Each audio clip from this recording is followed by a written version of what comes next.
میں رانی سے شادی کرنا چاہتا ہوں۔ بیگم صاحبہ اس وقت ڈرائنگ روم میں اپنے سہیلیوں کے ساتھ بیٹھی تھیں۔ سب کے ہاتھ میں چائے کے کپ، زبانوں پر چکنی باتیں اور دلوں میں دنیا بھر کا غرور۔ جیسے جنید کی آواز گونجی، پورے کمرے میں خاموشی چھا گئی۔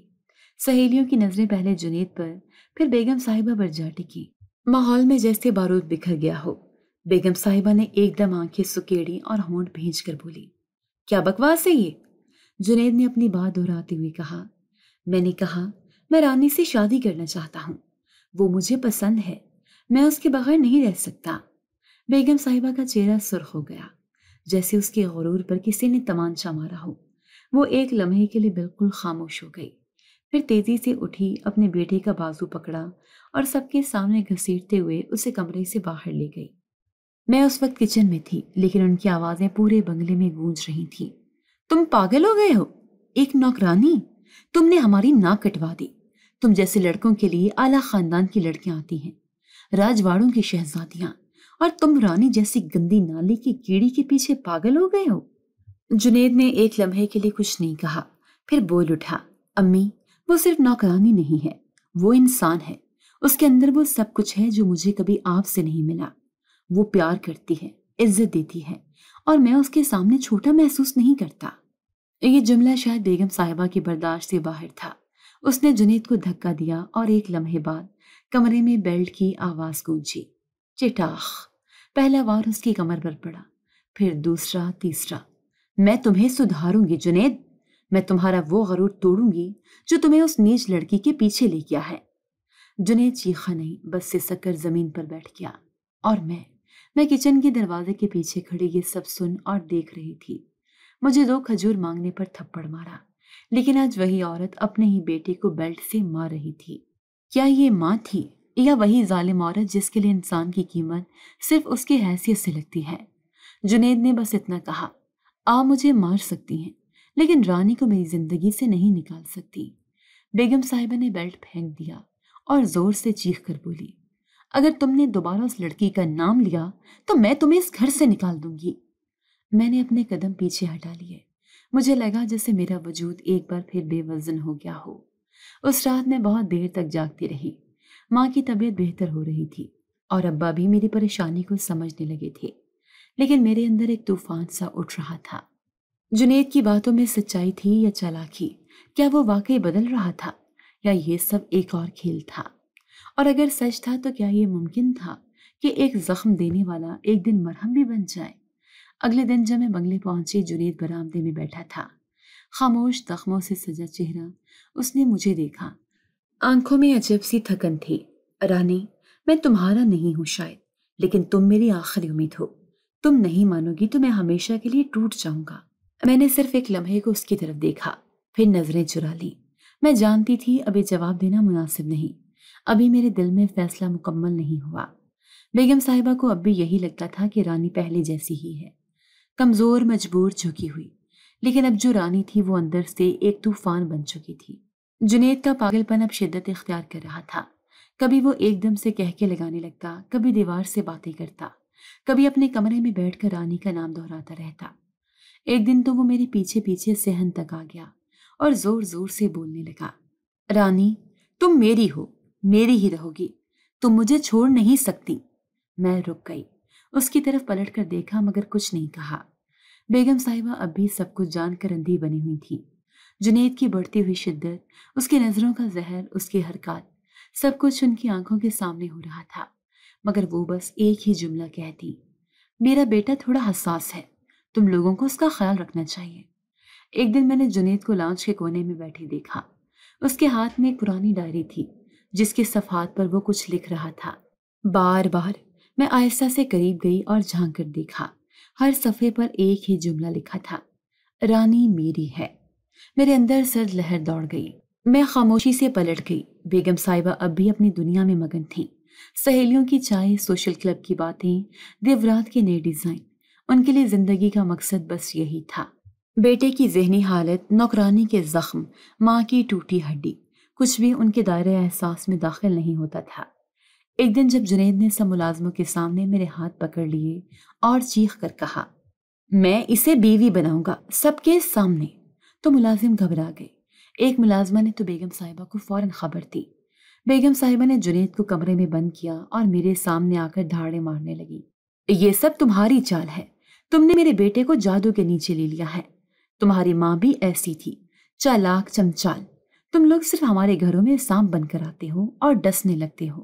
میں نے اس کی بات سنی مگر کچھ نہیں کہا، بس اس کی آنکھوں میں دیکھتی رہی، سیدھی ساکت نظروں سے، اور اس کے چہرے پر پہلی بار تھوڑا سا خوف دکھائی دیا، کیونکہ میری خاموشی اب چیخ بن چکی تھی۔ اسی روز میں نے جنید کے کمرے کی الماری کھولی، ایک دن جب وہ دوائی کے نشے کی حالت میں بے ہوش پڑا تھا۔ وہاں مجھے کچھ ایسی پرچیاں، دوائیاں اور ایک لیٹر ملا جس میں صاف لکھا تھا، جنید کا کیس خطرناک ہے، اس کی ذہنی حالت غیر متوازن ہے، کسی بھی وقت خود یا دوسروں کو نقصان پہنچا سکتا ہے، مکمل نگہداشت ضروری ہے۔ میں نے وہ کاپی اپنے موبائل سے تصویر کی صورت میں محفوظ کر لی۔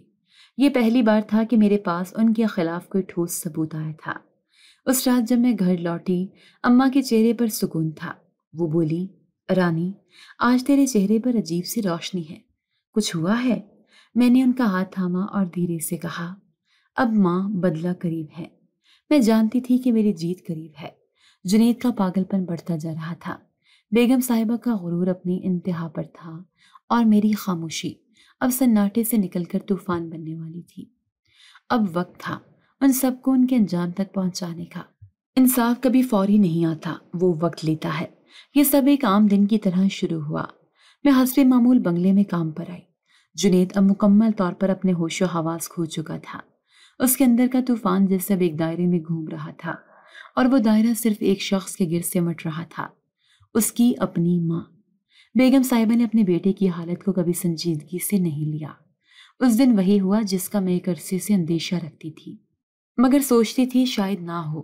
دوپہر کا وقت تھا، میں کچن میں تھی کہ اندر سے جنید اور بیگم صاحبہ کے چیخنے کی آوازیں آنے لگی۔ پہلے تو لگا حسب معمول کوئی جھگڑا ہوگا، لیکن پھر وہ چیخ بدلی، ایک درد بھری خراشدار چیخ بیگم صاحبہ کی۔ میں دوڑی، ملازمائیں بھی سراسیمہ ہو کر بھاگی۔ ڈرائنگ روم کا منظر دیکھ کر سب کی چیخیں نکل گئیں۔ جنید کے ہاتھ میں بیلٹ نہیں، کوئی چھوٹا مجسمہ تھا جس سے اس نے اپنی ماں کے سر پر ضرب لگائی تھی۔ خون فرش پر بہہ رہا تھا اور بیگم صاحبہ فرش پر گرے ہوئے ساکت تھیں۔ جنید، جو اس لمحے تک ہمیشہ چلاتا تھا، ہنس رہا تھا، زور زور سے ہنس رہا تھا۔ اب کوئی نہیں کہے گا کہ میں پاگل ہوں، اب سب سنیں گے میری بات۔ وہ چیخ رہا تھا، لیکن اس کی آواز میں ہوش نہیں، فقط جنون تھا۔ ملازموں نے پولیس کو فون کیا۔ میں کمرے کے دروازے پر کھڑی رہی، ساکت، مگر آنکھیں ہر چیز نوٹ کر رہی تھیں۔ مجھے کچھ محسوس نہیں ہوا، نہ دکھ، نہ رحم، نہ خوشی، بس ایک سکون کا لمحہ جیسے میرے اندر اترا ہو۔ پولیس آئی، جنید کو قابو میں کرنے کے لیے 3 اہلکاروں کو محنت کرنی پڑی۔ وہ دیواریں نوچ رہا تھا، ہاتھ جھٹک رہا تھا اور بار بار یہی دہرا رہا تھا، میں نے اسے مارا کیونکہ وہ مجھے قید کر رہی تھی۔ اس نے مجھے انسان نہیں سمجھا، مجھے اپنی چیز سمجھا۔ پولیس اسے لے گئی، ہتھکڑیوں میں جکڑا ہوا، گردالو چہرے کے ساتھ۔ بیگم صاحبہ کی لاش اسپتال لے جائی گئی، اور اس دن کے بعد وہ بنگلہ خاموش ہو گیا۔ مہینوں گزر گئے، کیس چلا، سب کچھ میڈیا پر آیا، مگر اصل کہانی کسی کو پتہ نہ چلی۔ وہ سب کچھ جو سالوں سے اندر ہی اندر سلگ رہا تھا، ایک دن دھماکے کے ساتھ باہر آیا، اور وہی بیٹا جسے بیگم صاحبہ نے سب کچھ دیا، اس کا خاتمہ بھی اسی کے ہاتھوں ہوا۔ کچھ ہی مہینوں میں بنگلہ نیلام ہو گیا، مالکن کی جائیدادیں قانونی پیچیدگیوں میں الجھ گئیں۔ جنید کو پاگل خانے منتقل کر دیا گیا، جہاں وہ اب بھی قید ہے، وقت اور ہوش دونوں سے بے خبر۔ اور ہم وہ لوگ جنہیں ہمیشہ نیچا سمجھا گیا، آج اس ویران محل میں سانس لینے لگے۔ پرانی ملازمائیں اب ایک ایک کمرے میں رہتی تھیں، جو پہلے صرف جھاڑو دینے کے لیے کھولا جاتا تھا۔ میں وہ واحد انسان تھی جو اس بنگلے کے کونے کونے کی گواہ تھی، مگر اب میں وہاں نہیں تھی۔